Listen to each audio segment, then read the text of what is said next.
Right. So are you ready to kind of add a little chill to your holiday cheer? Yeah. We're diving deep. The little darker side of the holiday. Yeah, Darker's a different perspective on Christmas. Yeah. We're looking at Rare Exports, A Christmas Tale, Yeah. which is that Finnish film A fish film. that reimagines Santa Claus as Well, let's just say he's not the jolly guy not the guy you want coming down the chimney. sliding down your chimney. Yeah.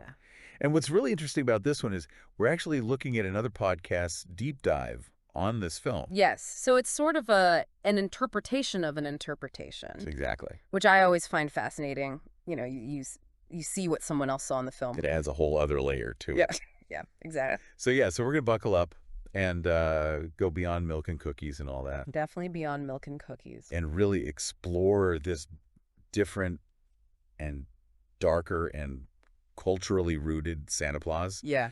and with some seriously stunning visuals. Yes, and it really just throws you for a loop right away. I mean, who expects an archaeological dig I know. to uncover a frozen Santa? A sinister Santa. Yeah, and evil. Yeah. Frozen in ice. Yeah, yeah. I mean, they really just completely flipped the script. It's so interesting because when I first heard about this, I thought, is this just like a random out there idea? Right.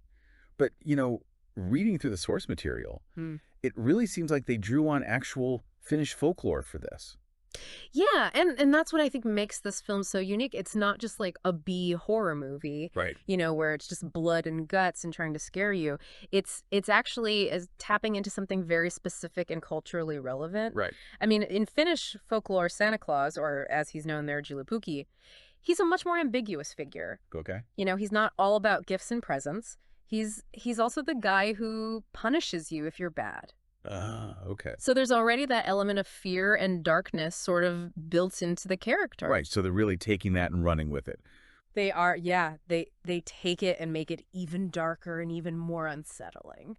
I mean, and I gotta say, like, it came out in 2010, right? And that was around the time when, like, dark and gritty reboots were really big. Yeah, everything was getting like the dark and gritty treatment. Everything, yeah. From superhero movies to fairy tales, it was like the thing to do. So they sort of capitalized on that too. They did, yeah, but they did it in a way that was clever. Like they used that darkness to really subvert your expectations of Santa Claus. Right. So it wasn't just a generic horror movie. They used the genre to explore deeper themes. And I think what's interesting too is that it's told through the eyes of this young boy. Yes, Pitari. Pietari, yeah. And I think that's what's so brilliant about it. You see this terrifying Santa Claus through the eyes of a child. Yeah. And I was surprised by how much I actually felt for him. Right, because it makes him so much more vulnerable. Yeah.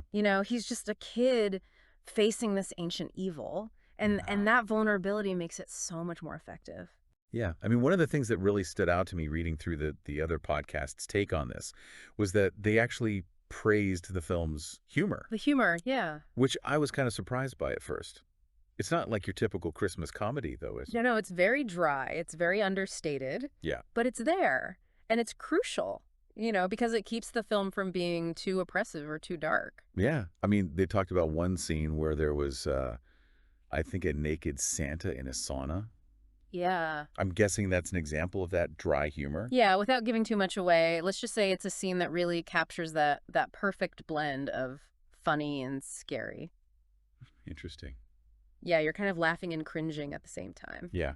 And they also talk a lot about the visuals. Oh, the visuals are incredible. I mean, what was it about those that really sort of created that unsettling atmosphere? Well, I think it's the setting. Lapland is beautiful, but it's also incredibly isolated and eerie. And the filmmakers really use that to their advantage. They use these wide shots and this really muted color palette, and it really emphasizes the vastness of the landscape. Right. And the emptiness. And that really mirrors how the characters are feeling. Right. They're scared. They're alone. Right. And it's almost like the wilderness itself is a character, like it's hiding secrets and danger. Yeah. Yeah. Speaking of hidden secrets, Yeah. there was this one little piece of trivia in the podcast that I thought was just wild. Oh, yeah. Did you know that they actually captured over 200 of Santa's elves? Oh, I know. It's crazy, right? It's crazy. I mean, Over 200? it seems random, but I feel like it must mean something. Yeah, I think it speaks to this kind of underlying critique of consumerism. You know, like the elves aren't these cute little helpers anymore. Right. They're more like a workforce, Right. just churning out stuff for people to buy. It makes you think about the holidays a little differently. It does, yeah. It makes you think about what's really behind all the presents and all the shopping. Yeah. So, I mean, this is definitely not your average holiday film. No, definitely not. Rare exports. Yeah. I mean, it's dark. It's visually stunning. It's funny. And thought-provoking. It's thought-provoking. Yeah. Yeah, it's a cult classic for a reason. It is. It challenges how we think about Santa Claus. Yeah. And it makes us face those darker sides of the holidays Yeah. that we don't always want to acknowledge. Right. Yeah.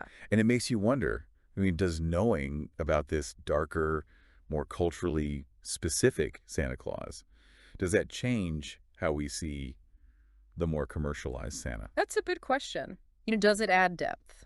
Does it make him more interesting? Or Mm. does it ruin the magic? Right. Yeah. That's a good question. That's the beauty. That's the beauty of a film like this. It is. It leaves you with more questions than answers. Yeah. And that's a good thing. Yeah. And on that note, Yeah. we'll leave you to ponder that. Yeah, think about that. Happy holidays. Happy holidays. Yeah. Until next time on The Deep Dive. Yeah. See ya.